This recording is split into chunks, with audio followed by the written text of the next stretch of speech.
D'abord, c'est l'hétérogénéité des animaux. Je vous rappelle que quand vous mangez de la viande, quand vous mangez un beefsteak, vous avez 80% de chances de manger de la vache de réforme en réalité, 60% de chances que cette vache de réforme vienne du système laitier, pour le reste ça viendra du système allaitant, mais donc vous avez une hétérogénéité très grande dans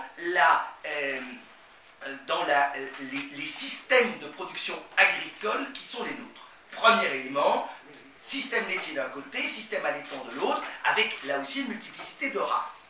Deuxième élément, il faut quand même le rappeler, lorsque l'on parle du kilo de viande, il faut rappeler que dans une carcasse, il n'y a que 65% de viande. Le reste, c'est de l'eau, de l'os, des 5e quartiers, etc. Bovine n'était pas un de mes terrains de chasse privilégiés. J'ai donc simplement essayé de comprendre. Et au départ, effectivement, je me dis, bah, tiens, il y a une augmentation très forte. Alors, l'augmentation de la marge, quand on la regarde sur les courbes, on voit bien qu'il y a une très forte augmentation, en particulier en 2001.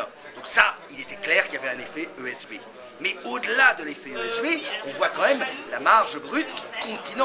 Et je vous rappelle, la marge brute, c'est pas le bénéfice. Hein. C'est vraiment ce qui couvre le métier de l'industrie de la distribution. On voit qu'elle continue à augmenter.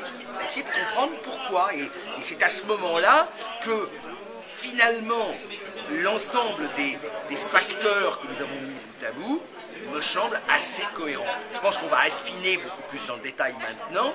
Mais oui... Je pensais très franchement qu'on aurait peut-être trouvé un ou des coupables. Mais là, on n'en trouve pas. Le film Chalmin montre, c'est qu'il n'y a pas vraiment de gagnants dans la filière bovine. En revanche, il y a très clairement des perdants. Et les perdants, ce sont les producteurs, les éleveurs de bovins en France.